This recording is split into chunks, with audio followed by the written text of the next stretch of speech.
After seeing a bunch of comments on my past Android emulation videos and other emulation videos, I've been getting asked the question quite frequently, can you run emulators on your iPhone?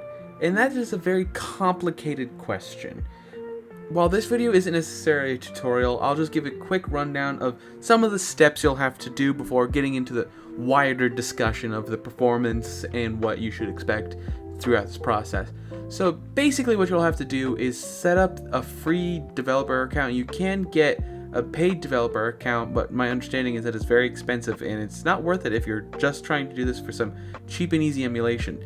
And with that come as many downsides if you use something like AltStore to download stuff like Delta and all these other assorted emulators to be able to run these games on your iPhone.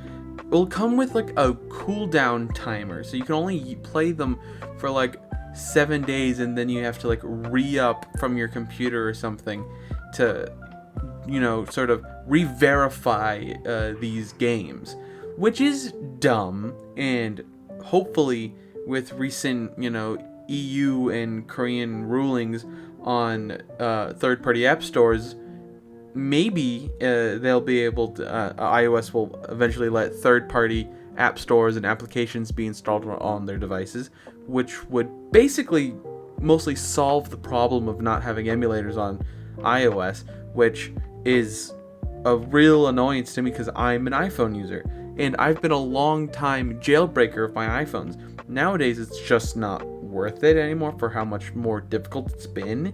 But I remember back in the day on my iPhone 5 just jailbreaking that thing and just enjoying Citra, or not Citra, Cydia? Yeah, Cydia is what I think it was called. Enjoying my jailbroken iPhone with all my fun, jailbroken features, hacked version of apps. It was just a generally really fun time.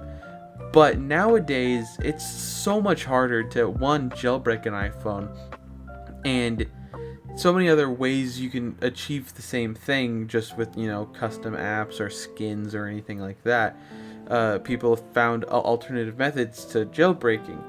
One that's never come back around in any ease was emulation. Until the advent of the Alt Store, which is basically, so like I went through before, you need to have a developer account and then you have to go through this whole gobbledygoo to download the app onto your phone. I'll leave a link down below to a guide that I used, I found very helpful to do all this. And I did all my testing on an iPhone 11 because I figured that it's an older phone now. This came out in 2020, 2021 sort of time frame. Don't remember exactly when this came out, but an iPhone 11 I feel like is a pretty decent benchmark. I think it's not so new that barely anybody has it, and it's not so old that you should, anticipate lower than acceptable performance. And with this iPhone 11, it has an A13 Bionic, and I was really impressed for given the age of the phone and what it could do. Well, I was thoroughly impressed. This device was well capable of playing all the way up until GameCube PS2 games very easily. I saw a noticeable hit to battery life. It could be that this particular iPhone has a lot of, cycles on the battery. It's just a dying battery. But with hard play time around playing, an intensive GameCube game or a PS2 game, I saw anywhere from 3 hours to 2 hours of intensive play. And if I was playing something like Game Boy Advance, I saw like 5 to 6 hours of battery life in my testing, which my testing was basically almost letting it just sit idle with the game running in the background and just every so often making sure it was still on. A very unscientific test. But to help give you an idea of what I experienced with my iPhone and help give you a frame of mind to really what your expectations should be. But the quality of the emulation was fantastic, and I was thoroughly impressed with the results. I was able to get PS2 and GameCube emulation running at, I do all my testing at native resolution just because so I can achieve the best gameplay experience possible, running at native resolution for all these consoles, I found a locked 60 FPS or 30 FPS, depending on the title or what counted as full speed. So it was amazing. It was an overall pretty high quality experience. There were a few titles that I had a hard time, running, like F-Zero GX on the GameCube. It just fucking could not run that game. And it could be the build of Dolphin I was using, but it didn't really matter to me because I don't really play a lot of F-Zero GX to begin with. I only play racing games with friends and family. It's kind of a boring game to play by yourself. Might be a hot take. I don't know. Let me know down below. But overall, some of the things that I found that were less than fun to deal with was, in my time of testing this, I had to, go to my computer and go on my phone, the iPhone and stuff, and re-up the thing from AltStore to revalidate my games, which wasn't exactly fun to do and kind of annoying. So it was like an unfortunate side effect of it being on an iPhone. And while I believe iPhones can provide tremendous value in terms of the level of performance you could get from these devices, because iPhone chips, them being made by Apple, usually tend to be very powerful given the specs. Usually have less RAM, but I think that's less of a problem nowadays, because I remember that the iPhone 6 had 2 gigs of RAM, and that was like a big deal because they finally added an extra gigabyte compared to the iPhone 5S. So that was crazy. I think nowadays they have like 6 to 12 gigs of RAM or some shit like that. But I remember back in the day that being a problem. So if you have an older iPhone that maybe in the future that they enable, third-party app stores, you might run into some problems in that regard.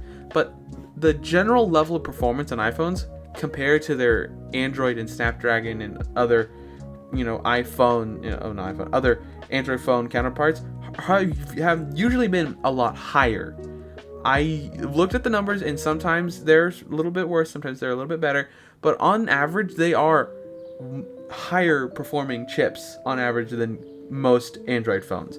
And on top of that, iPhones are one of the more popular phone types out there, so it's usually a lot easier to get your hands on an iPhone. In most of these, most countries, it might be hard to find a specific Android phone that might be a good deal. And picking up an iPhone might be the only option for some people. Or if your family all uses iPhones and you don't want to be the one person not being able to get into the family group chat. I know that's a big reason why my brother switched off of Android, is because all of the people around him had iPhones. But the compromised experience for emulation leads me to say that it might not be, if it's your only choice, it can be done. But I would never go seek an iPhone on the, on eBay or something just for emulation. I made plenty of videos about other devices you can go get instead. So if you want to run emulation on your iPhone, you most certainly can. It will be an amazing experience. You can run a ton of games very well. Even on your iPad, if you have like an M2 iPad Pro, you can run basically everything I've talked about at 4K using Vulkan. It's insane the level of performance you can get on the newer end of the scale of Apple products. But if it's your only device, it can be done. But I would never say go buy an iPhone. It's fantastic for emulation. You should make it your primary device. It's simply not. It is ridiculous to insinuate otherwise. That might be a grand statement or a sweeping indictment of it, but and this might age poorly once the Apple lets third-party app stores onto the iPhone. But I can't say it's a good value. On average, an iPhone SE, which is part of the same generation as the iPhone 11, uses the A13 Bionic chip. A second generation iPhone SE costs around, the cheapest one I found was for $80, which is a good deal. That's only one iPhone I found at that price that could match this level of performance. On average, that iPhone SE I saw was going for realistically more to like $100 to $120. I saw some for $130. So it's not entirely realistic to suggest this over something like an RG351M if you're looking for just general emulation. Maybe it would be disappointing that you couldn't get something like that can run PS2 and like GameCube and stuff, but it would at least be able to run up to like N64 games. Or you can go down the route I made a separate video on, going with an Android phone and going down that route, and you can get an S10e for like $100 or $120 if you want to get a controller with it. And you can run up till PS2 Wii games, and I was able to get 2x res on some games running perfectly smooth. And that'd be about the same as this, but it'll be a much easier setup to do. You can use it for a lot more other things than what you would be able to use the iPhone with. You wouldn't have to, revalidate your games constantly. So I'm sounding like I'm gonna repeat myself now again, but it's only worth it if it's your only option. If you live in a country where it's incredibly hard to get all these other devices and you already have an iPhone, it can be done. But if you're looking for a device to, do emulation with, don't get an iPhone. For the love of God, there are so many better options at way better prices, or even better options at the same price. What are your thoughts about the iPhone emulation? Are you going to try installing AltStar on your phone after this video? What are your thoughts? What games would you recommend for me to test in the future? I would love to hear your thoughts and concerns down below. I recently was allowed to enable memberships, so become a member today. In the future, I'll be adding exclusive member-only content, members-only, Q&As, all sorts of stuff in the future. I'll priority comment replies, so if you are a member, you'll basically guarantee a response from me. So become a member today. Support the channel so I can keep buying these fucking devices that I need to sustain the channel. And thanks again for 500 subscribers. It'd be a big milestone for the channel. Thank you for all the support. Don't forget to leave a like, comment, and subscribe. And don't forget to make it a great day. Deuces.